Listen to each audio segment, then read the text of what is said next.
Assalamualaikum warahmatullahi wabarakatuh. Halo teman-teman semua. Selamat datang di channel Bunda Salsa Official, tempat di mana cerita bukan sekedar rangkaian kata, tapi jendela ke hati dan kehidupan. Aku doakan semoga kamu yang lagi nonton ini diberi kesehatan, kelapangan hati, dan kebahagiaan yang nggak putus-putus. Kalau kamu lagi capek, semoga lewat cerita ini kamu bisa merasa lebih ringan. Kalau kamu lagi sendiri, semoga kamu merasa ditemani di sini. Jangan lupa, ambil posisi paling nyaman, duduk santai, siapkan teh hangat atau cemilan kesukaanmu. Karena hari ini aku punya cerita yang bukan cuma seru, tapi juga bisa bikin kamu berpikir, merasa, dan mungkin tersenyum kecil di tengah hari yang sibuk. Selamat menonton, dan selamat hanyut dalam cerita. Jangan lupa tulis komentar setelah nonton ya. Aku selalu baca dan senang banget bisa ngobrol sama kalian.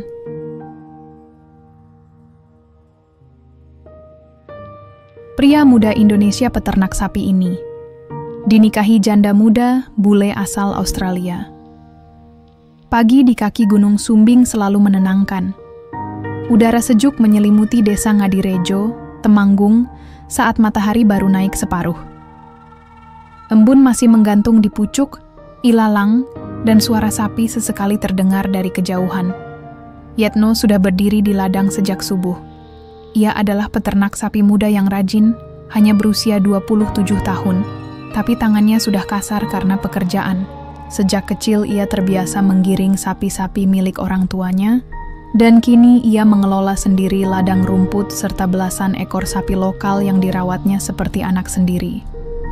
Hari ini, seperti biasa, ia berjalan santai di belakang gerombolan sapi, membawa tongkat bambu dan sehelai sarung di bahunya. Di sisi lain jalan setapak, seorang perempuan asing muncul dari balik rimbunan pohon mahoni. Rambut pirangnya dikuncir, topi bundar menutupi sebagian wajahnya, dan dia mengenakan sepatu lari serta baju olahraga. Ia membawa botol air dan tas kecil selempang. Warga desa belum banyak yang tahu siapa perempuan itu. Mereka hanya menyebutnya bule penyewa rumah Pak Kades. Yetno menatap sebentar, lalu kembali memfokuskan diri pada sapinya. Ia bukan tipe orang yang senang mencampuri urusan orang lain. Tapi yang mengejutkan, bule itu mendekat ke arahnya. "Good morning," sapa si perempuan dengan logat yang kental. Yetno hanya mengangguk sopan. "Pagi." Perempuan itu tersenyum. "Nama saya Lydia. Saya jalan-jalan saja. Sapi-sapinya banyak ya?" "Lumayan," jawab Yetno pendek. Ia masih menjaga jarak, bukan karena tidak ramah, tapi karena terbiasa berhati-hati pada orang asing. Lydia ikut berjalan sejajar beberapa langkah. Ia tampak senang sekali melihat sapi-sapi yang merumput tenang. "Saya suka hewan ternak. Di Australia, saya besar di peternakan domba milik orang tua saya." Yetno menoleh sedikit. "Orang Australia?" Lydia mengangguk. "Saya janda, suami. Saya meninggal 2 tahun lalu. Saya datang ke Indonesia ingin cari suasana baru." Jawaban itu membuat Yetno terdiam beberapa detik. Ia tidak menyangka bule ini begitu terbuka, tapi ia tetap mengangguk sopan. Hari itu mereka hanya ngobrol ringan. Lydia bicara banyak, sementara Yetno lebih banyak mendengar. Setelah 1 jam berjalan bersama, Lydia pamit kembali ke rumah kontrakannya. Sejak saat itu, tiap pagi Lydia rutin jalan-jalan dan hampir selalu bertemu Yetno di ladang. Awalnya Yetno mengira pertemuan itu kebetulan, tapi setelah sepekan, ia mulai sadar Lydia memang sengaja memilih jalur itu. Kadang perempuan itu membawa roti, dan mereka duduk sebentar di batu besar dekat sungai kecil. Lydia selalu ceria, selalu tertawa, dan sering bertanya tentang hal-hal sederhana. Cara memberi makan sapi, cara membersihkan kandang, bahkan soal musim kawin ternak. "Kenapa kamu nggak kerja di kota?" tanya Lydia suatu pagi. Yetno mengangkat bahu. "Saya nyaman di sini. Ladang ini warisan dari almarhum bapak. Sapi-sapi ini sudah seperti keluarga." Lydia tersenyum, lalu menatap ladang hijau yang terbentang. "Di sini tenang, tidak bising, tidak ada yang menilai hidup orang." Yetno tidak menjawab, Tapi diam-diam ia mulai menunggu pagi. Bukan karena sapinya, tapi karena Lydia yang kini seperti bagian dari rutinitas harinya. Warga desa mulai bergosip. Ada yang mencibir, ada yang penasaran, dan tidak sedikit yang sinis. Jangan-jangan bule itu nyari suami baru. Begitu suara-suara terdengar di warung kopi. Yetno mendengar semua, tapi ia tidak peduli. Lydia juga tampak tidak terganggu. Ia tetap datang tiap pagi, tetap tersenyum, dan semakin sering bercerita tentang masa lalunya di Australia, tentang keluarga, peternakan, juga rumah tangganya yang kandas karena kekerasan. Mungkin saya memang bodoh waktu itu, kata Lydia suatu hari. Saya kira cinta butuh uang banyak, ternyata yang saya butuh cuma seseorang yang baik dan jujur. Yetno hanya diam. Tapi hatinya mulai goyah. Suatu pagi, Lydia datang lebih awal. Ia membawa 2 gelas kopi hitam dalam termos kecil dan sebungkus roti tawar. Saat mereka duduk di batu besar, Lydia berkata pelan, "Aku senang bisa tinggal di sini. Aku senang kenal kamu, Yetno." Yetno menatapnya. Ada sesuatu yang berbeda di mata perempuan itu. Bukan hanya rasa kagum, tapi rasa yang lebih dalam. Ia tahu arah semuanya akan berubah, dan entah kenapa, ia tidak keberatan. Tapi di balik senyuman itu, Yetno tahu jalan di depan mereka tidak akan semudah pagi-pagi menggiring sapi. Perempuan itu janda, bule, non-muslim, kaya raya. Dan ia hanya seorang peternak biasa di lereng gunung. Namun pagi itu, matahari bersinar lebih hangat dari biasanya. Dan untuk pertama kalinya, Yetno tak lagi berjalan di belakang sapi sendirian. Hari Kamis pagi, Pasar Ngadirejo, seperti biasa ramai. Pedagang sayur tumpah ruah, bau ayam, potong bercampur aroma rempah-rempah, dan suara ibu-ibu tawar-menawar saling bertindihan. Di tengah keramaian itu, ada satu pemandangan yang bikin semua kepala menoleh. Seorang bule perempuan berjalan santai, sambil menenteng keranjang belanja rotan. Itu si bule penyewa rumah Pak Kades toh? Iya, jalan sendiri tuh. Enggak, malu ya masuk pasar kayak gitu. Lah, orang bule kok masuk pasar? Biasanya ke supermarket, ini malah beli tempe. Lydia tidak ambil pusing. Ia tersenyum sopan setiap kali ada orang menatapnya. 1-2 anak kecil mengikuti langkahnya dari belakang, penasaran melihat rambut pirangnya dan kulit putihnya yang mencolok. Ia membawa catatan belanja di tangan kiri, dan mata birunya memperhatikan harga-harga yang ditempel di atas tumpukan sayur. Sejak sering ngobrol dengan Yetno, Lydia ingin lebih mengenal kehidupan desa. Ia bosan dengan gaya hidup mewah dan segala serba instan. Ia bilang ke Yetno, "Aku mau masak sendiri. Mau coba bikin SOP buntut atau rawon. Kamu suka rawon, kan?" Yetno hanya tersenyum waktu itu. "Kalau dagingnya empuk, aku makan apa aja," katanya. Itulah sebabnya pagi itu Lydia nekat masuk pasar sendirian. Ia ingin membuktikan sesuatu, bahwa ia bukan hanya bule yang bisa jalan-jalan, tapi juga bisa hidup seperti warga biasa. Pedagang daging sapi di pojok pasar memperhatikan dengan bingung saat Lydia menghampiri. "Mau beli apa, Mbak?" tanya seorang ibu setengah baya yang sedang memotong daging. "Saya mau beli bagian ini." Lydia menunjuk potongan buntut sapi. "Wah, ngerti ya? Mau masak rawon?" tanya si ibu, heran. Lydia tersenyum. "Iya, coba masak sendiri." Si ibu terdiam sejenak. Kemudian ia tertawa kecil. "Bule kok bisa nyebut rawon?" Lydia ikut tertawa. "Saya belajar dari teman. Teman saya peternak sapi, namanya Yetno." Mendengar nama itu, si ibu langsung berubah ekspresi. "Loh, kenal Mas Yetno toh?" Lydia mengangguk. "Kami sering ngobrol. Sekitar 3 orang pedagang yang ada di sekitarnya mulai ikut mendekat. Obrolan bergeser, dan dalam waktu singkat, nama Yetno dan Lydia jadi bahan pembicaraan pagi itu." Lydia tidak tersinggung, ia sudah terbiasa menjadi pusat perhatian. Tapi yang membuatnya sedikit terkejut adalah, sebagian besar orang di pasar itu justru menyambutnya ramah. Ada yang memberi bonus cabai, Ada yang bantu bawa belanjaan, dan bahkan ada ibu-ibu yang langsung menawarinya mampir ke rumah. "Kalau mau belajar masak rawon yang benar, ikut saya Bu Bule," kata seorang ibu pedagang tempe sambil tertawa renyah. Sore, harinya Lydia pulang ke rumah kontrakannya dengan belanjaan penuh. Tapi yang lebih penting, ia pulang dengan perasaan ringan. Ia merasa diterima, dihargai. Walau ada beberapa yang masih menatapnya dengan curiga, mayoritas warga ternyata lebih terbuka dari yang ia bayangkan. Keesokan harinya, Lydia datang ke ladang membawa kotak nasi yang dibungkus kain. Ia meletakkannya di atas batu tempat ia dan Yetno biasa duduk. "Aku masak sendiri. Rawon. Coba ya," katanya sambil menyodorkan sendok. Yetno sempat ragu, tapi begitu mencicipi, wajahnya langsung berubah. "Ini enak," katanya jujur. Lydia tersenyum senang. "Aku beli sendiri buntut sapinya di pasar. Aku bahkan ditawari belajar masak dari Bu Sarti, ibu penjual tempe. Dia lucu banget." Yetno menatap Lydia lama. Perempuan ini memang berbeda, bukan hanya soal warna kulit dan asal negara, tapi karena ia sungguh-sungguh. Ia tidak main-main. Ia mau datang ke pasar, ngobrol dengan orang kampung, dan bahkan masak makanan lokal hanya untuk membuat satu mangkuk rawon. "Aku nggak ngerti kenapa kamu repot-repot kayak gini," kata Yetno kemudian.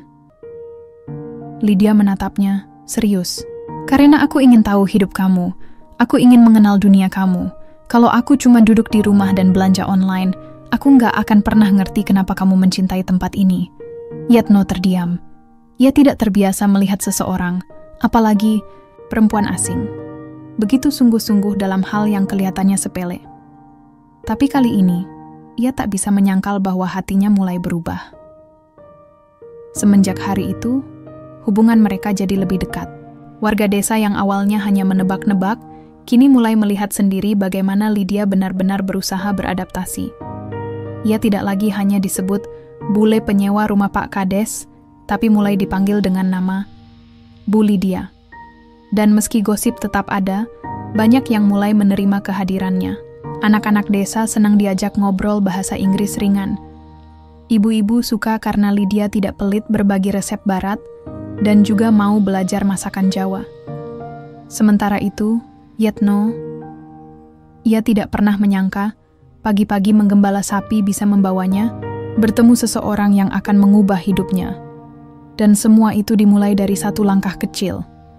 Keberanian Lydia masuk ke pasar tradisional yang bau, ramai dan sempit. Tapi justru di sanalah cinta mulai tumbuh diam-diam. Matahari belum tinggi ketika Yetno kembali ke kandang sapi di pinggir sawah. Embun masih menempel di rumput. Langit cerah, suara burung masih ramai di kejauhan.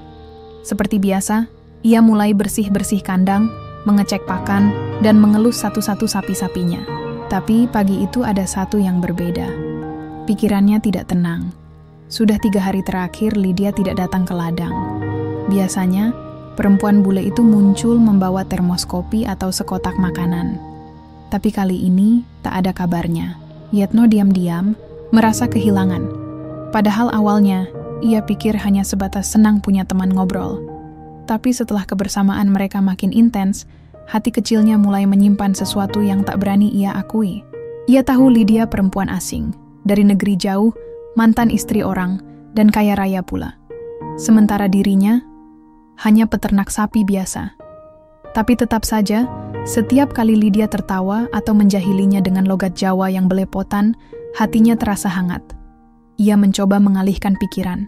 Sore itu, ia pergi ke rumah Pak Kades. Maksud hati hanya untuk menyerahkan laporan pembayaran sewa tanah. Tapi ketika akan pulang, anak Pak Kades berbisik, "Bu Lydia lagi sakit, Mas. Udah 3 hari di rumah, nggak keluar." Langkah Yetno terhenti. Ia berpikir sejenak lalu mengangguk pelan. "Terima kasih, Dik." Setelah maghrib, ia membawa 1 keranjang buah dan mengetuk pintu rumah kontrakan tempat Lydia tinggal. Agak ragu, tapi tetap berdiri di depan. Pintu dibuka pelan. Lydia berdiri di ambang pintu, mengenakan daster warna biru. Rambutnya diikat asal-asalan, wajahnya pucat. "Kamu sakit?" tanya Yetno. Lydia tersenyum tipis. "Sedikit demam, flu ringan. Aku nggak mau menularkan kamu, makanya nggak ke ladang. Kenapa nggak bilang? Bukan siapa-siapanya kamu, jawab Lydia pelan. Yetno diam. Kalimat itu menusuk, walau Lydia mungkin tak bermaksud demikian. Ia menyodorkan keranjang buah. Ini buat kamu. Lydia menerimanya, lalu mempersilahkan Yetno masuk. Mereka duduk di ruang tamu kecil yang hangat. Suasana canggung, tak ada tawa seperti biasanya. Kamu tahu nggak, aku mulai menyukai hidup di sini, kata Lydia pelan. Aku suka bangun pagi, masak, ke pasar, ngobrol sama warga. Tapi, ada satu hal yang terus mengganggu.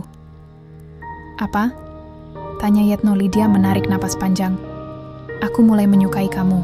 Suasana langsung hening. Bahkan suara jangkrik di luar terdengar jelas. Yetno mematung. Matanya menatap Lydia, tapi tak berkata apa-apa. Ia seperti baru tersambar petir. Lydia tersenyum lemah. Kamu boleh anggap aku aneh, tapi aku capek pura-pura santai. Aku datang ke ladang, masak buat kamu, ikut pasar. Semua itu karena aku nyaman berada di dekatmu. Aku tahu latar belakang kita beda, tapi rasa itu nggak bisa aku abaikan. Yetno masih tak bereaksi. Aku tahu kamu sopan, kamu takut salah langkah. Tapi aku ini bukan anak kecil, Yetno. Aku tahu apa yang aku rasakan, lanjut Lydia. Beberapa detik kemudian, Yetno akhirnya buka suara. Suaranya pelan, seperti bisikan. Aku juga suka kamu, tapi aku takut kamu akan menyesal. Lydia menatapnya dalam. Kenapa aku harus menyesal? Aku ini orang desa, Lydia. Aku nggak punya rumah mewah, nggak sekolah tinggi. Hidupku cuma di sawah dan kandang sapi. Aku nggak butuh rumah mewah. Aku butuh orang yang jujur dan tulus. Lydia mendekat. Kamu pikir aku tinggal di sini cuma karena iseng? Aku bisa pulang kapan saja ke Australia. Tapi aku memilih tetap di sini karena kamu. Lagi-lagi Yetno terdiam. Tapi kali ini hatinya mulai menerima kenyataan. Rasa yang selama ini disimpannya sendiri, ternyata tak hanya ia yang merasakan. Malam itu obrolan mereka terus berlanjut. Tak lagi canggung, tak lagi pura-pura. Lydia cerita soal masa lalunya. Pernikahan singkat yang dingin dan hanya penuh tuntutan. Ia ingin hidup sederhana, dengan seseorang yang menghargainya sebagai perempuan, bukan sebagai pemilik harta. Sebelum pulang, Yetno menatap Lydia dengan tatapan berbeda. Besok, kalau kamu sudah sehat, ikut aku ke rumah, ketemu ibu. Lydia tersenyum bahagia. Aku siap. Dan sejak malam itu, cinta mereka bukan lagi sekadar tebakan orang-orang di pasar. Bukan lagi isyarat diam-diam di ladang. Tapi sudah nyata. Jelas. Dan serius. Pagi itu udara di lereng pegunungan Menoreh masih sejuk. Kabut tipis menggantung rendah di atas hamparan ladang dan sawah. Lydia berdiri di teras rumah Yetno, mengenakan kemeja panjang dan celana kain longgar. Rambut pirangnya dikepang rapi ke belakang, wajahnya tampak tenang tapi jelas menyimpan gelisah.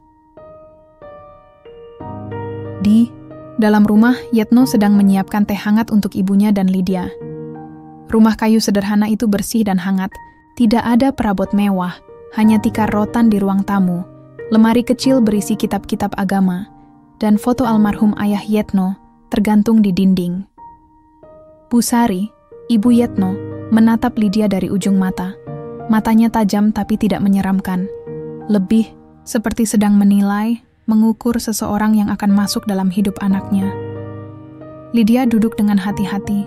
Ia mencoba tersenyum. Kamu nyaman tinggal di sini, Nenduk? Tanya Busari akhirnya.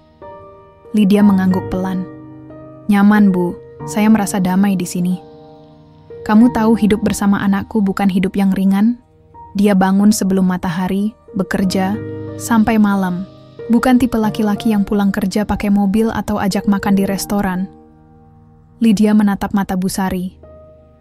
Saya tahu, Bu. Justru itu yang membuat saya yakin. Suasana hening sejenak. Yetno menatap ibunya, khawatir pembicaraan, jadi terlalu serius.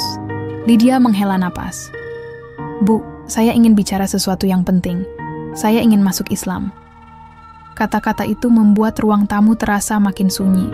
Bahkan suara ayam berkokok dari belakang rumah terdengar jelas. Bu Sari menatap Lydia lama sekali, lalu berpaling ke anaknya. "Kamu sudah yakin, Enduk?" tanya Bu Sari lembut. "Sangat yakin, Bu. Saya sudah pelajari banyak. Saya ingin mengenal Islam bukan cuma karena Yetno, tapi karena saya percaya ini jalan hidup yang membuat saya lebih tenang." Bu Sari mengangguk pelan. Ia lalu berdiri dan menuju kamar. Beberapa menit kemudian, ia keluar membawa sebuah mukena putih sederhana. "Ini punya saya. Sekarang milik kamu. Belajarlah pelan-pelan. Islam itu indah kalau dijalani dengan hati yang bersih." Lydia menerima mukena itu dengan kedua tangan.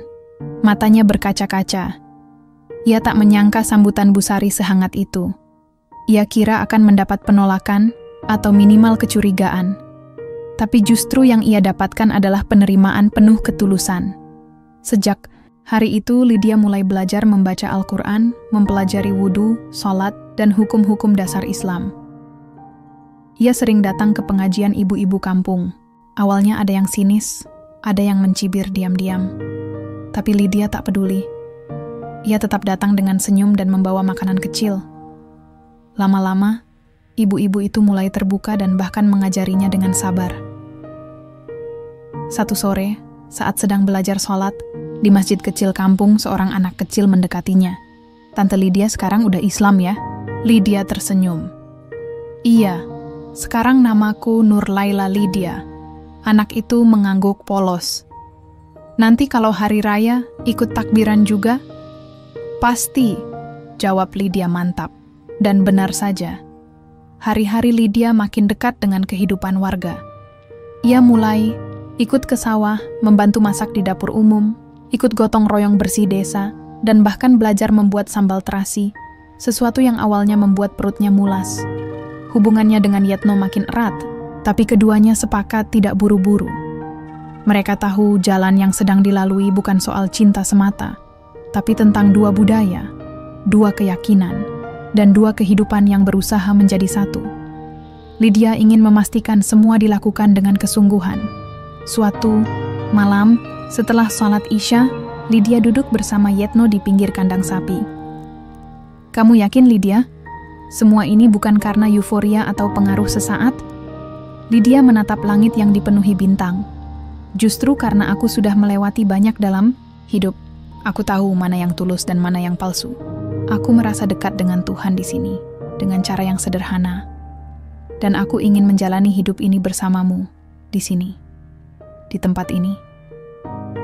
Yetno tak berkata apa-apa. Ia hanya memandang perempuan di sebelahnya, merasa tak percaya bahwa seseorang yang begitu jauh kini duduk di sisinya, bukan sebagai tamu, tapi sebagai bagian dari hidupnya.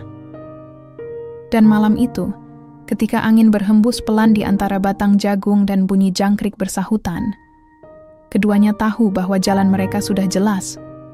Bukan lagi tentang perbedaan, tapi tentang tujuan yang sama. Hari Raya Idul Adha tinggal 5 hari lagi. Kampung Pagar Gunung sudah mulai ramai dengan persiapan. Anak-anak kecil sibuk berlatih takbiran di mushola. Para ibu membuat ketupat dan opor ayam, sementara para bapak sibuk di halaman masjid menyiapkan alat-alat penyembelihan. Suasana khas kampung saat menjelang Lebaran Kurban, hangat, ramai, dan penuh harap. Yetno seperti biasa sibuk dengan sapi-sapinya. Kali ini lebih repot karena permintaan sapi kurban cukup tinggi. Ia menyortir satu sapi dari kandangnya, memeriksa kondisi tubuh, berat badan, dan kesehatan. Semua dicatat rapi. Di sisi lain, Lydia juga terlihat sibuk, namun bukan di kandang. Ia bolak-balik ke kota, diam-diam mengurus sesuatu yang belum ia ceritakan pada Yetno. Ia menyewa mobil pickup dari Jogja, mengurus surat pembelian, dan menyiapkan sesuatu yang sudah ia rencanakan sejak 2 minggu lalu. Dan pagi itu, 2 hari sebelum Idul Adha, mobil pickup itu datang membawa 2 ekor sapi besar. Bukan sapi biasa, sapi limusin. Postur tinggi, berotot, warnanya coklat muda mengilap. Berat masing-masing hampir 1 ton. Warga kampung langsung berhamburan keluar. Mereka belum pernah melihat sapi sebesar itu secara langsung. Anak-anak berlarian, mengelilingi mobil, sementara para lelaki tua mengerutkan dahi, antara kagum dan bingung. Waduh, itu sapi apa kerbau raksasa? Celetuk Pak Karto, salah satu tetua kampung. Mobil berhenti tepat di depan rumah Yetno. Sopirnya turun, disusul Lydia yang mengenakan gamis sederhana dan kerudung segi empat. Maaf, ini rumah Mas Yetno? Tanya sang sopir sambil melongok. Yetno, yang baru saja keluar dari kandang, langsung melongo melihat dua sapi itu. Ia mendekat, masih belum paham. Lydia, ini apa? Lydia tersenyum. Ini kurban dari aku. 2 ekor untuk kampung ini. Loh? Yetno makin bingung. Namanya Idul Adha. Aku ingin ikut berbagi. Dan aku ingin kurban di tempat yang membuatku merasa punya rumah. Ujar Lydia pelan tapi pasti. Yetno masih belum bicara. Lydia menepuk lengan sopir dan memberi isyarat agar sapi diturunkan. Prosesnya butuh waktu karena sapi-sapi itu besar dan harus hati-hati agar tidak stres. Begitu turun, satu kampung makin ramai.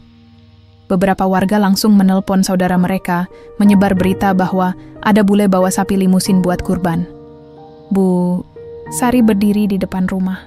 Wajahnya campur aduk antara bangga dan bingung. Ia menatap sapi besar itu lalu menatap Lydia. Ia tidak pernah menyangka perempuan asing itu bisa melakukan sesuatu yang bahkan tidak semua warga di kampungnya mampu. Lydia lalu menyerahkan surat kurban ke panitia masjid. Ia meminta agar sapi-sapi itu disembelih untuk masyarakat kampung, terutama keluarga-keluarga yang tidak mampu. Ini niat saya. Tolong jangan sebut-sebut nama saya. Saya ingin ini jadi amal saja, katanya sambil tersenyum. Namun, tentu saja, namanya tetap menyebar. Dalam semalam, nama Lydia disebut-sebut oleh warga dari ujung kampung sampai ke warung kopi. Bukan hanya karena ia membeli 2 sapi limusin mahal, tapi juga karena niatnya yang tulus. Tidak banyak orang asing yang peduli seperti itu. Malam takbiran, Lydia ikut takbir keliling. Ia berjalan di samping Yetno, membawa obor kecil, dikelilingi anak-anak yang ramai menyanyikan lagu-lagu takbiran. Di tengah jalan, beberapa ibu-ibu memanggilnya, menyodorkan lontong, lemper, atau kue cucur. Lydia menerima semuanya sambil tertawa. Wajahnya lelah, tapi hatinya hangat. Ia tak menyangka akan mendapat sambutan semeriah ini. Rasanya seperti berada di tengah keluarganya sendiri. Keesokan harinya, saat penyembelihan dimulai, warga berkumpul di lapangan belakang masjid. Kedua sapi limusin itu jadi tontonan utama.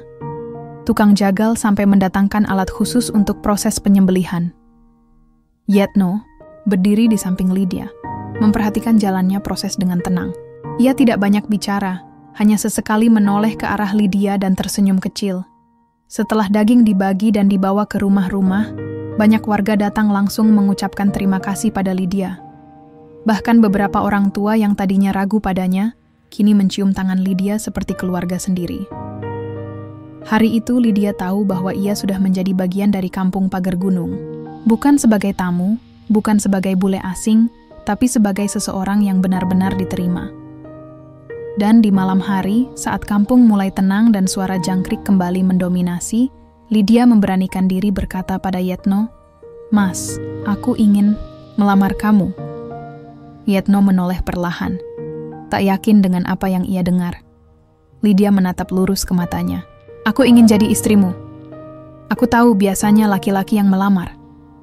Tapi hari ini, aku ingin jadi yang pertama mengatakannya." Yetno tidak langsung menjawab. Ia menunduk, tersenyum, lalu berkata pelan, "Besok kita bicara sama ibu ya." Dan malam itu, di bawah langit yang jernih dan bintang yang terang, keputusan besar mulai tumbuh dalam hati keduanya. Pagi itu, kabut tipis masih menyelimuti ladang rumput milik Yetno. Embun belum benar-benar kering di pucuk daun gajah, dan suara burung kecil masih bersahutan di ujung bukit. Tapi di antara suara-suara alam itu ada kesibukan yang berbeda. Di tengah ladang yang luas dan terbuka, beberapa warga sudah memasang tenda dari terpal putih yang disewa dari kota. Lantai beralas tikar anyaman pandan, dan di sisi lain beberapa ibu sibuk mengikat janur kuning membentuk gapura sederhana. Ini hari pernikahan Yetno dan Lydia. Tak ada dekorasi mewah, tak ada panggung tinggi, tak ada undangan yang dicetak berkilau. Tapi ada banyak tawa, semangat gotong royong, dan cinta yang tumbuh tanpa dibuat-buat. Lydia mengenakan kebaya putih sederhana yang dijahit Bu Sari dibantu tetangga. Ia belajar berjalan dengan kain jarik yang dililit rapi di pinggang.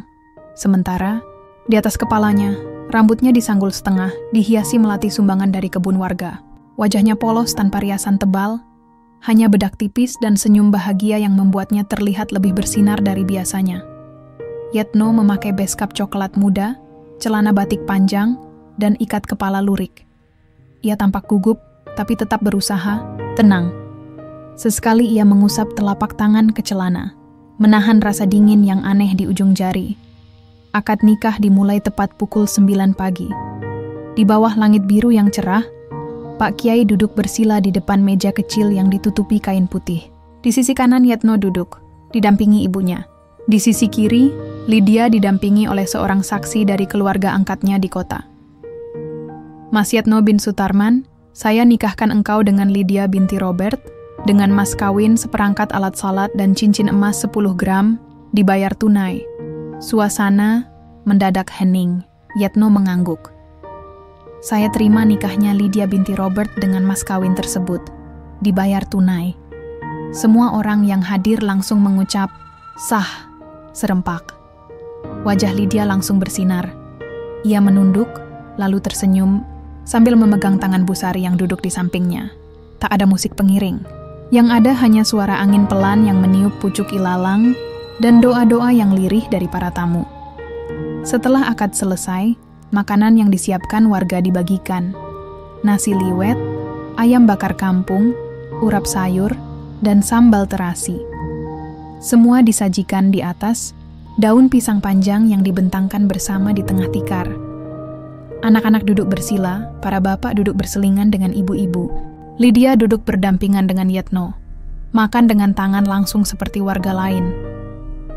Tangannya belepotan sambal, tapi ia tidak peduli.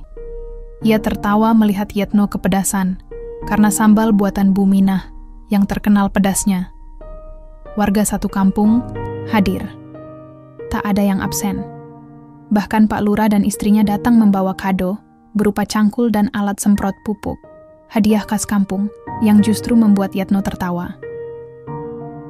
Setelah makan siang, beberapa anak muda memainkan gamelan kecil yang dipinjam dari desa sebelah. Mereka bernyanyi lagu-lagu Jawa ringan. Lydia ikut menari bersama anak-anak perempuan, mengikuti gerakan seadanya sambil tertawa geli. Di ujung ladang, matahari mulai miring. Sinar kuningnya menimpa rerumputan, menciptakan cahaya yang hangat dan lembut. Yetno dan Lydia berdiri berdampingan, menatap arah barat. Mereka tidak berkata apa-apa, hanya saling pandang. Tidak ada janji besar, tidak ada ucapan manis, tapi semuanya terasa cukup. Lydia menggenggam tangan Yetno, lalu berbisik, "Ini pernikahan impian yang tidak pernah aku tahu aku inginkan." Yetno menoleh, matanya menatap serius tapi lembut. "Aku cuma punya ladang ini, tapi mulai hari ini, separuhnya milikmu." Lydia tertawa. "Aku nggak butuh ladangnya, Mas. Aku cuma butuh kamu." Malamnya, mereka tidur di rumah kecil di tepi ladang. Belum ada kamar pengantin yang mewah. Hanya ranjang bambu dengan kasur kapuk dan kelambu sederhana. Tapi mereka bahagia.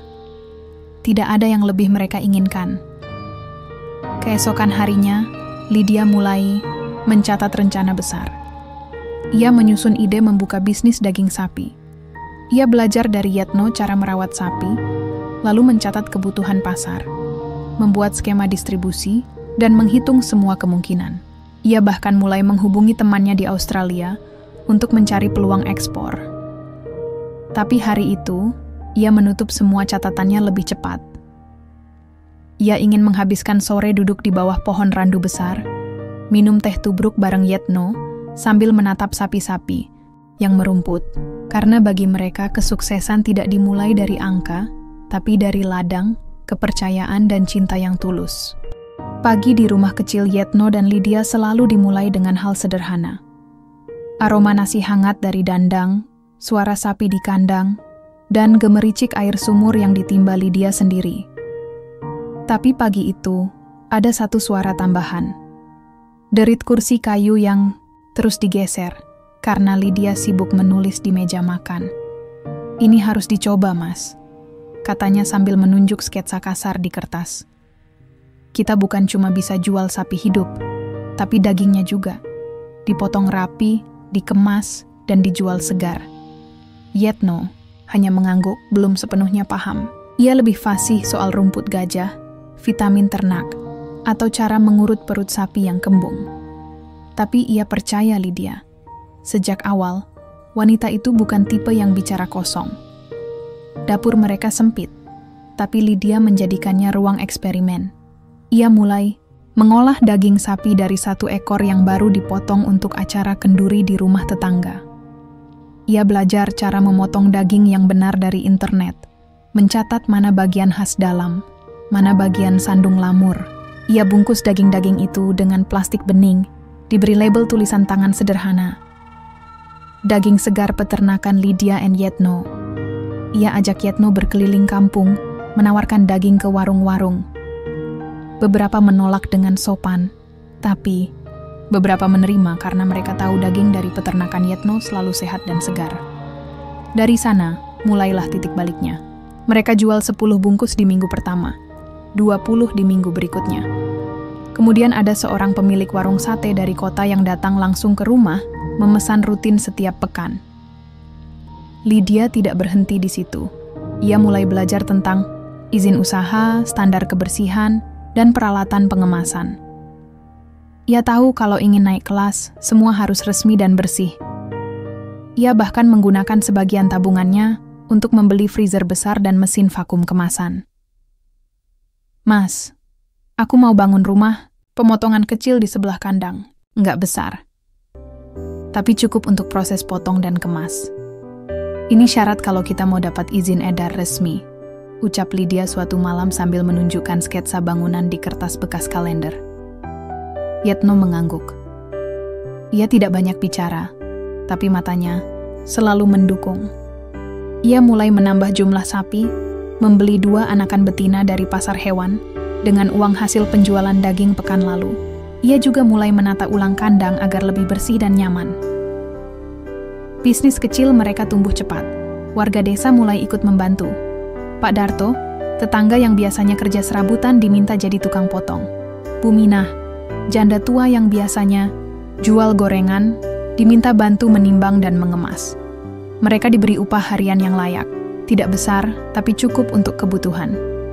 Lydia membuat nama usaha mereka, Ladang Daging. Ia tempelkan nama itu di papan kayu di depan rumah, dicat biru dengan tulisan putih.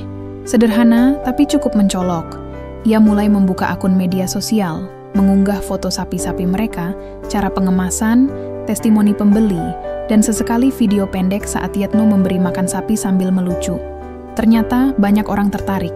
Tak lama datang pesanan dari kota sebelah, lalu dari kota besar yang lebih jauh. Lydia mulai menjajaki ide ekspor ke luar negeri. Ia punya kenalan di Australia, seorang teman lama yang sekarang bekerja di perusahaan importir makanan. Ia kirim sampel daging beku ke sana.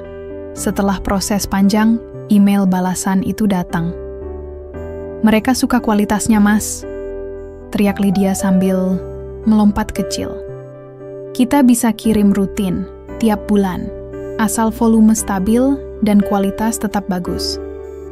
Yetno mengangguk, seperti biasa. Tapi kali ini, ia memeluk Lydia diam-diam. Hanya beberapa detik, tak ada kata. Tapi Lydia tahu, itu pelukan. Syukur tentu saja tidak semua berjalan mulus. Mesin vakum mereka pernah rusak seminggu sebelum pengiriman besar. Sapi jantan andalan mereka pernah sakit dan harus dirawat hampir sebulan. Tapi semua dilewati. Yang penting mereka jalan terus. Hari-hari mereka makin sibuk. Tapi tak berubah banyak. Lydia masih suka duduk di bawah pohon randu besar setiap sore, menyeruput teh bareng Yetno sambil cerita soal mimpi berikutnya. Dan di antara kesederhanaan itu, mereka tahu satu hal pasti. Bisnis mereka bukan cuma tentang daging sapi, tapi tentang kerja keras, kepercayaan, dan bagaimana 2 orang dari dunia yang berbeda bisa membangun sesuatu yang nyata bersama-sama. Pagi itu, truk pendingin berhenti tepat di depan rumah Yetno. Truknya besar, lebih panjang dari biasanya, dan dindingnya putih bersih dengan tulisan biru. Ekspor produk segar. Pengemudinya turun, mengenakan rompi oranye dan topi hitam. Lydia langsung menyambut, membawa map dokumen dan senyuman yang sulit disembunyikan.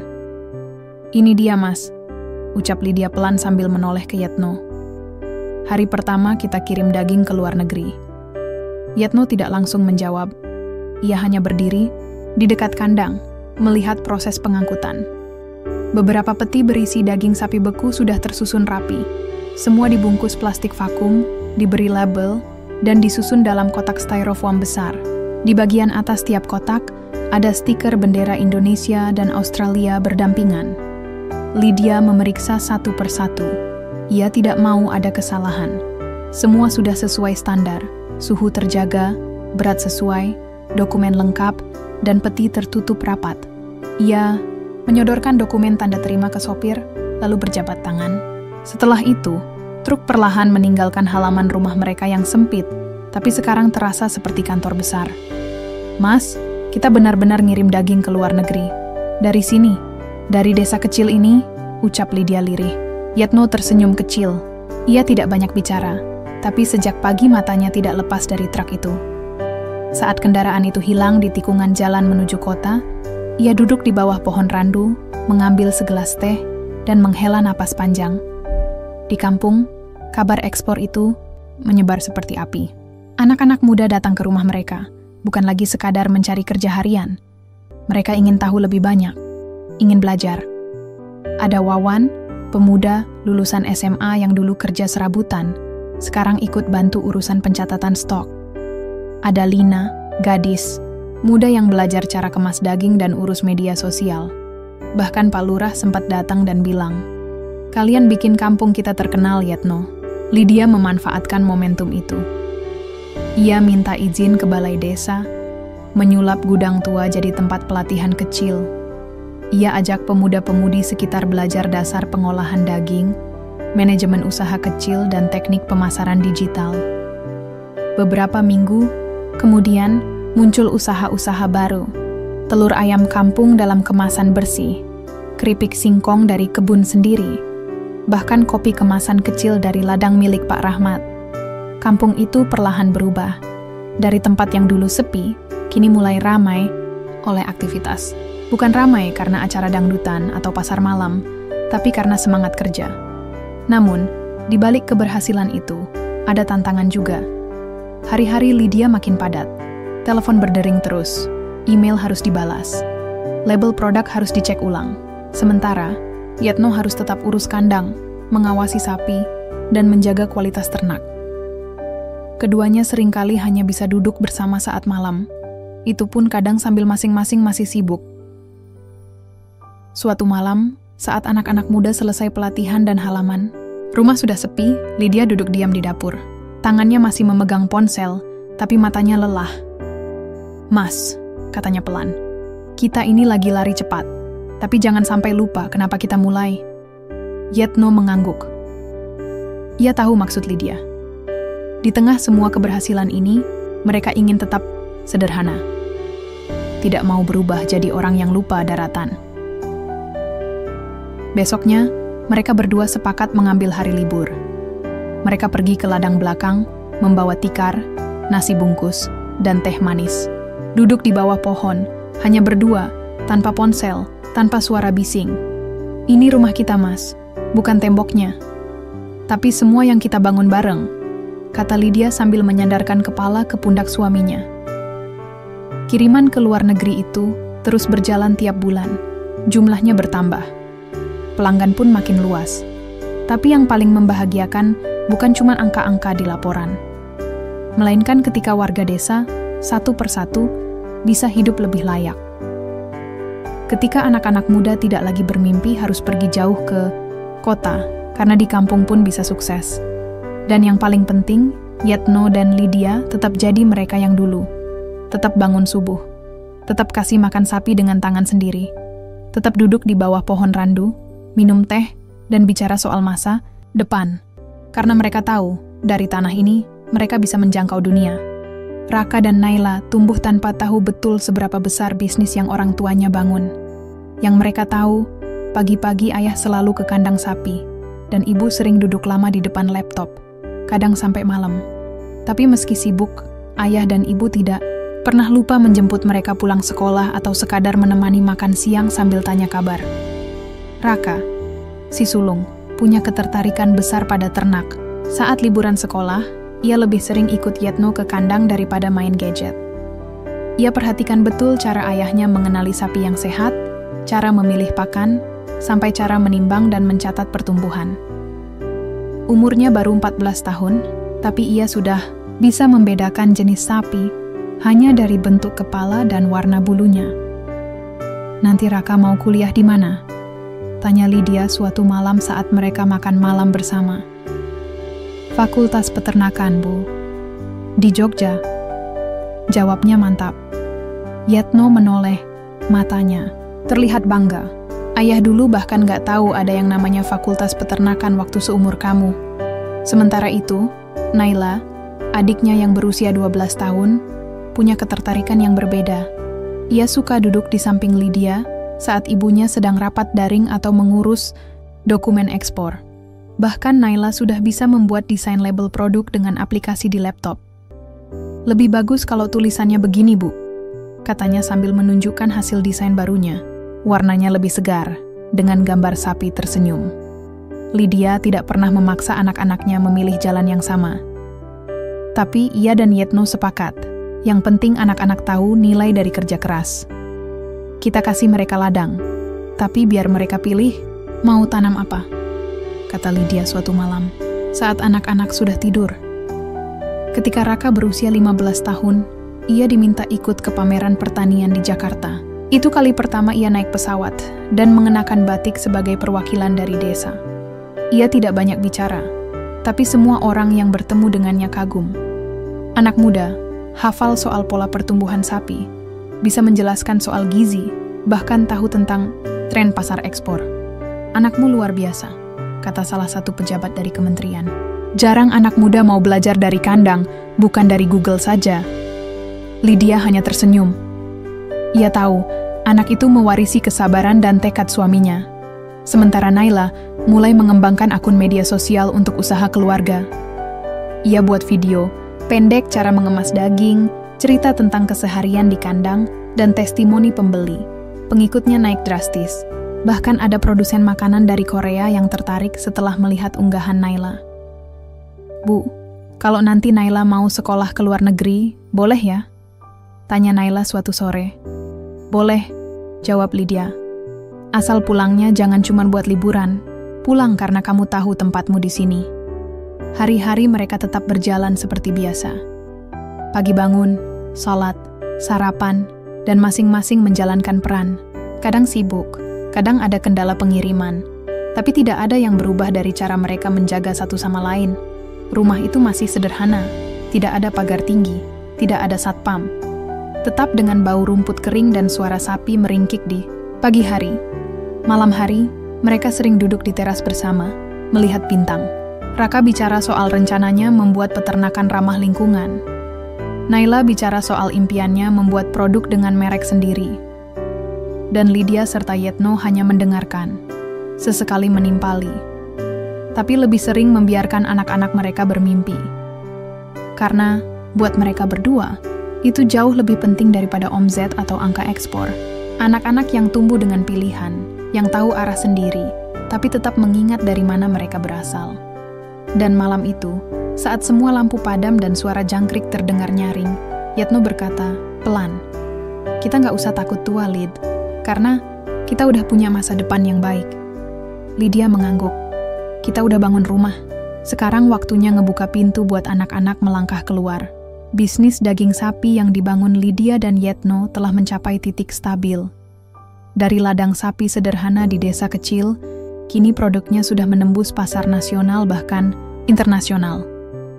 Namun, bukan berarti perjalanan itu tanpa tantangan. Suatu pagi yang cerah, Yetno duduk di teras rumah sambil minum kopi hitam. Ia menatap luasnya ladang sapi, melihat sapi-sapi limusin yang sehat sedang merumput, tapi pikirannya melayang ke masalah baru yang mulai muncul. "Lydia, aku dapat kabar ada pesaing besar dari luar negeri mulai masuk ke pasar kita," katanya saat Lydia datang membawa sarapan. Lydia mengangguk, wajahnya serius. "Aku sudah dengar. Mereka punya modal besar dan teknologi canggih, tapi kita punya sesuatu yang mereka tidak. Cerita kita dan kualitas yang terjaga." Yetno tersenyum kecil. "Itu betul, tapi kita harus tetap waspada. Jangan sampai kita terlena." Lydia duduk di sampingnya. "Aku sudah bicara dengan Raka dan Naila. Mereka siap bantu inovasi usaha keluarga. Raka ingin coba metode baru pemeliharaan sapi yang lebih ramah lingkungan. Naila ingin memperkuat pemasaran digital. Aku bangga dengan mereka," Yetno berkata tulus. "Anak-anak ini benar-benar penerus yang baik." Di hari-hari berikutnya, suasana di rumah semakin hidup dengan ide-ide baru. Raka sering membawa buku dan artikel tentang peternakan modern. Ia juga menghubungi beberapa ahli untuk konsultasi soal pakan alami dan pengurangan emisi gas metana dari sapi. Naila, yang semakin mahir di bidang pemasaran digital, mengatur kampanye online dengan target pasar yang lebih luas. Ia berkolaborasi dengan influencer makanan sehat dan restoran di berbagai kota besar. Video-video yang ia buat memperlihatkan proses jujur di balik produk mereka, dari pemilihan sapi, pemeliharaan, sampai pengolahan yang higienis. Lydia ikut mendukung semua itu. Ia mengurus administrasi ekspor dan memastikan kualitas tetap terjaga. Kadang, ia masih ingat hari-hari awal mereka memulai usaha, saat segala sesuatunya terasa berat dan penuh ragu. Suatu malam, ketika semua sudah tidur, Yetno dan Lydia duduk bersama di depan perapian. "Ingat saat kita mulai dengan hanya 2 sapi limusin?" Yetno bertanya. Lydia tersenyum. "Ya, sekarang kita sudah ekspor ke 5 negara. Aku cuma berharap kita tetap bisa menjaga apa yang sudah kita bangun. Bukan hanya bisnis, tapi juga keluarga dan nilai-nilai kita." Lydia menggenggam tangan Yetno erat. "Kita akan lakukan itu bersama. Karena kita bukan cuma pebisnis. Kita petani, orang tua, dan penjaga warisan." Beberapa bulan kemudian, tantangan datang bukan dari pesaing, tapi dari perubahan regulasi impor yang lebih ketat di beberapa negara tujuan ekspor. Ini membuat bisnis mereka harus cepat beradaptasi. Lydia dan Yetno tidak panik. Mereka duduk bersama tim untuk mencari solusi. "Kita harus lebih transparan," kata Lydia. "Bikin standar kualitas kita lebih tinggi dan lebih jelas." Raka dan Naila membantu mengumpulkan data dan membuat dokumentasi lengkap yang memudahkan proses sertifikasi. Hasilnya, pelanggan internasional justru makin percaya dan loyal. Di sela kesibukan itu, keluarga tetap jadi pusat perhatian. Liburan bersama masih rutin mereka lakukan, walau sederhana. Seringkali mereka pergi ke ladang, menikmati udara segar, dan bercanda ria tanpa memikirkan bisnis. Suatu hari, saat sedang berjalan di antara sapi, Raka berkata, "Ayah, aku ingin bikin program pelatihan peternakan buat anak-anak muda di desa, biar mereka punya pilihan hidup yang lebih baik." Yetno terdiam sejenak, lalu tersenyum bangga. "Itu ide bagus, Nak. Kebaikan itu harus terus diwariskan." Lydia menimpali, "Aku juga ingin bikin beasiswa untuk anak-anak di sini, supaya mereka bisa sekolah dan punya masa depan." Di bawah langit biru yang terbentang luas, mereka berdiri bersama, merasakan eratnya ikatan keluarga dan usaha yang telah mereka bangun. Dari ladang kecil di desa, mereka bukan cuma membangun bisnis sukses, tapi juga mewujudkan impian dan menjaga warisan untuk generasi berikut. Dan itu, bagi mereka, adalah kemenangan terbesar. Setelah melewati berbagai ujian, kehidupan keluarga Yetno dan Lydia mulai memasuki babak baru yang penuh harapan. Bisnis mereka yang semakin berkembang tidak membuat mereka lupa pada akar dan nilai-nilai yang selama ini mereka pegang teguh. Suatu sore yang hangat, Yetno dan Lydia duduk di ruang keluarga sambil menatap anak-anak mereka, Raka dan Naila, yang tengah asyik mengerjakan tugas sekolah di meja belajar. Rumah mereka sederhana, tapi penuh dengan kehangatan dan tawa. Lydia, aku sering berpikir, kata Yetno, matanya menatap jauh keluar jendela. Kita sudah berhasil melewati banyak hal, tapi aku ingin bisnis ini tidak berhenti di kita saja. Lydia mengangguk pelan. Aku juga ingin begitu. Anak-anak kita harus bisa meneruskan dan bahkan membawa usaha ini lebih jauh lagi. Raka, yang mendengar pembicaraan orang tuanya, tersenyum kecil. Ayah, aku ingin mulai riset tentang sapi yang tahan penyakit dan bisa hidup di berbagai iklim. Kalau berhasil, mungkin kita bisa ekspor ke negara yang selama ini belum terjangkau. Naila, menimpali. Aku ingin buat sistem pemasaran digital yang lebih interaktif dan ramah lingkungan. Kita bisa promosikan daging sapi organik dengan cerita peternakan yang berkelanjutan. Yetno dan Lydia saling berpandangan, bangga sekaligus terharu. Kalian benar-benar punya visi yang bagus, kata Yetno. Ini tanda bahwa perjuangan kita tidak sia-sia. Seiring waktu, Raka dan Naila mulai mengambil peran aktif dalam bisnis keluarga. Raka sering menghabiskan waktu di ladang bersama para peternak, belajar langsung dari mereka. Ia membawa ide-ide baru tentang pengelolaan pakan dan perawatan sapi yang ramah lingkungan. Sementara Naila fokus pada pemasaran dan branding, memperkuat nama Yetno and Lydia Farm di dunia digital. Ia membuat video dokumenter pendek yang memperlihatkan proses budidaya sapi, bagaimana mereka menjaga kesejahteraan hewan, dan cerita inspiratif dari keluarga mereka. Namun, kesibukan bisnis tidak membuat mereka lupa akan hal terpenting, keluarga. Setiap akhir pekan, mereka selalu menyempatkan waktu berkumpul bersama, menikmati makan malam sederhana di halaman rumah. Suatu hari, saat berkumpul, Lydia membuka pembicaraan yang sudah lama ada di pikirannya. Aku ingin kita mulai sebuah yayasan yang membantu anak-anak di desa untuk mendapat pendidikan dan pelatihan peternakan. Yetno mengangguk setuju. Itu ide yang bagus. Pendidikan adalah kunci untuk masa depan mereka. Raka dan Naila juga antusias. Kami akan membantu ayah dan ibu mengatur programnya, kata Naila. Setelah beberapa bulan persiapan, yayasan itu resmi berdiri. Mereka memberi beasiswa dan pelatihan bagi pemuda-pemudi desa, agar mereka bisa mengembangkan keterampilan di bidang peternakan dan wirausaha. Yayasan itu menjadi titik terang bagi banyak anak muda yang sebelumnya tidak punya kesempatan untuk belajar. Banyak dari mereka yang kemudian berhasil membuka usaha kecil di desa, atau bekerja dengan lebih baik di peternakan. Suatu hari, saat perayaan ulang tahun yayasan, seorang pemuda yang pernah menerima beasiswa maju ke depan untuk memberikan pidato. Terima kasih kepada keluarga Yetno dan Lydia. Karena kalian, saya bisa mendapatkan pendidikan yang selama ini saya impikan. Saya berjanji akan terus berusaha dan membantu desa ini maju. Yetno dan Lydia merasa bangga sekaligus terharu. Semua kerja keras mereka akhirnya membuahkan hasil nyata. Tapi kehidupan tidak selalu mulus. Di balik keberhasilan itu, ada tantangan yang harus mereka hadapi. Suatu pagi, ketika Yetno sedang mengawasi sapi di ladang, datang seorang pejabat dari Dinas Pertanian. Pak Yetno, ada beberapa regulasi baru yang harus dipatuhi terkait peternakan dan ekspor. Ini cukup ketat dan harus segera diterapkan. Yetno menghela napas. Kami akan berusaha mengikuti, Pak. Tapi ini membutuhkan biaya dan waktu.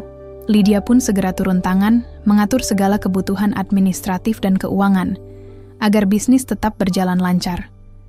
Selain itu, mereka juga harus menjaga hubungan dengan peternak lain di desa, agar tetap solid dan kompak. Persaingan bisnis yang semakin ketat membuat beberapa pihak kurang senang dengan kesuksesan mereka. Namun, Yetno selalu menekankan pentingnya kebersamaan dan gotong royong. Kalau kita saling mendukung, desa kita akan makin maju. Lydia menambahkan, dan kita harus terus berinovasi. Dunia tidak diam, kita juga harus terus bergerak. Waktu berlalu, Raka dan Naila mulai menunjukkan kemampuan luar biasa mereka. Raka berhasil menciptakan metode baru dalam pemeliharaan sapi yang lebih efisien dan ramah lingkungan. Naila membawa bisnis mereka semakin dikenal lewat teknologi pemasaran digital yang canggih. Lydia dan Yetno merasa yakin bahwa mereka telah menanamkan nilai-nilai dan semangat yang kuat pada anak-anak mereka. Di suatu sore yang tenang, mereka bertiga duduk bersama di teras rumah. Matahari mulai turun perlahan di balik bukit, memberikan warna keemasan yang hangat. Semua yang kita lakukan bukan hanya untuk kita, kata Lydia lirih, tapi untuk generasi yang akan datang. Yetno menggenggam tangan istrinya erat. Betul, ini adalah warisan cinta dan harapan. Raka dan Naila tersenyum, siap melangkah meneruskan perjuangan keluarga mereka. Dengan keyakinan mereka tahu, masa depan akan penuh dengan peluang dan tantangan yang harus dihadapi bersama. Hari-hari berlalu dengan tenang, namun tidak berarti tanpa masalah. Kehidupan keluarga Yetno dan Lydia terus berkembang, bisnis makin besar, dan anak-anak mulai dewasa. Namun, di balik semua itu, ada gelombang tantangan baru yang mulai menghantam mereka. Pagi itu, Yetno menerima kabar dari salah satu peternak, mitranya yang tinggal beberapa desa sebelah. Pak Yetno, ada masalah di pasar lokal. Harga sapi turun drastis, banyak peternak yang kesulitan. Suara di ujung telepon terdengar cemas. Yetno menghela napas panjang. Situasi ekonomi memang tidak selalu stabil. Terima kasih sudah mengabari. Kita harus cari solusi agar bisnis tetap berjalan. Di sisi lain, Lydia juga mulai merasakan tekanan baru. Pasar ekspor yang selama ini jadi sumber utama omzet mereka mulai menghadapi hambatan. Negara-negara tujuan ekspor menerapkan regulasi ketat soal kualitas dan standar daging sapi. Beberapa kontrak terancam batal. Ini bukan masalah kecil, kata Lydia saat berdiskusi dengan tim manajemen di kantor mereka. Kita harus segera beradaptasi atau bisa kehilangan pasar. Yetno dan Lydia duduk bersama malam itu setelah seharian, penuh dengan rapat dan pengecekan lapangan. Kita sudah jauh, tapi dunia memang tidak pernah diam, ujar Yetno sambil menatap istrinya. Lydia mengangguk. Aku tahu, tapi aku yakin kalau kita bisa bersama menghadapi ini. Mereka pun mulai menyusun strategi baru. Raka dan Naila juga ikut membantu. Raka fokus pada pengembangan kualitas ternak, sementara Naila berusaha memperkuat jaringan pemasaran digital agar bisa menjangkau pasar baru. Namun, tantangan tidak hanya datang dari pasar. Ada tekanan lain yang jauh lebih berat. Suatu malam, ketika Yetno pulang dari ladang, ia menemukan sekelompok orang asing berkumpul di dekat kandang sapi. Mereka adalah pesaing bisnis dari luar desa yang ingin mengambil alih ladang dan usaha peternakan yang sudah dibangun oleh keluarga Yetno. Yetno tidak bisa tinggal diam. Ini tanah dan usaha keluarga kami, katanya tegas. Kami akan melindungi semuanya. Situasi mulai memanas, tapi Yetno memilih pendekatan bijak. Ia mengundang ketua kelompok itu untuk berdialog dan mencari solusi damai. Dengan sikap tenang dan kepala dingin, ia berhasil meredam ketegangan. Namun, Lydia tidak puas dengan hanya diam. Ia segera menghubungi pengacara dan pihak berwenang untuk melindungi hak mereka secara hukum. Di sisi lain, Lydia juga menggalang dukungan dari masyarakat sekitar agar tetap solid menjaga wilayah mereka. Ini bukan hanya tentang bisnis, kata Lydia. Ini tentang harga diri dan masa depan komunitas kita. Bersama-sama, keluarga Yetno mengorganisir pertemuan warga dan peternak lain, membentuk semacam koperasi yang bisa memperkuat posisi mereka di pasar dan di hadapan pihak luar. Meski menghadapi banyak tekanan, semangat mereka tidak pernah padam. Pada saat yang sama, Raka dan Naila juga menghadapi ujian pribadi. Raka mulai mendapat tawaran kerja dari perusahaan besar di kota. Tawaran itu menggoda dengan gaji dan fasilitas yang jauh lebih baik. Namun, hatinya masih terpaut pada usaha keluarga. Ia bingung memilih antara ambisi pribadi dan tanggung jawab keluarga. Naila, yang selama ini dekat dengan seorang pemuda pengusaha digital, mulai merasakan adanya jarak antara mereka karena kesibukan masing-masing. Yetno dan Lydia melihat perubahan itu. Mereka duduk bersama anak-anaknya, membicarakan pentingnya keseimbangan antara impian dan komitmen. Kita semua punya kesempatan, kata Lydia. Tapi keluarga dan akar adalah fondasi yang membuat kita kuat. Diskusi itu membuka jalan bagi Raka dan Naila untuk menemukan keputusan masing-masing tanpa tekanan. Raka memutuskan untuk tetap di ladang, mengembangkan teknik baru dalam peternakan ramah lingkungan. Sedangkan Naila memilih tetap fokus membangun bisnis keluarga, sekaligus mengatur waktu agar tetap punya ruang untuk kehidupan pribadi. Selain itu, mereka belajar untuk saling memahami dan mendukung. Di tengah kesibukan itu, Yetno dan Lydia tetap mengutamakan waktu berkualitas bersama. Mereka menyempatkan diri pergi ke sawah atau ladang, berbicara tentang masa depan, dan memperkuat ikatan keluarga. Bisnis bisa tumbuh besar, tapi kalau hati kita terpisah, semuanya akan hancur, ujar Yetno suatu sore saat mereka duduk bersama di bawah pohon rindang. Lydia tersenyum. Aku bangga pada keluarga kita. Dengan dukungan dan kerja keras, mereka mulai menemukan cara baru untuk bertahan. Mereka belajar bahwa tantangan adalah bagian dari perjalanan, bukan halangan. Meski gelombang tantangan datang silih berganti, keluarga Yetno dan Lydia tetap berdiri kokoh, dengan harapan dan cinta yang tak pernah padam.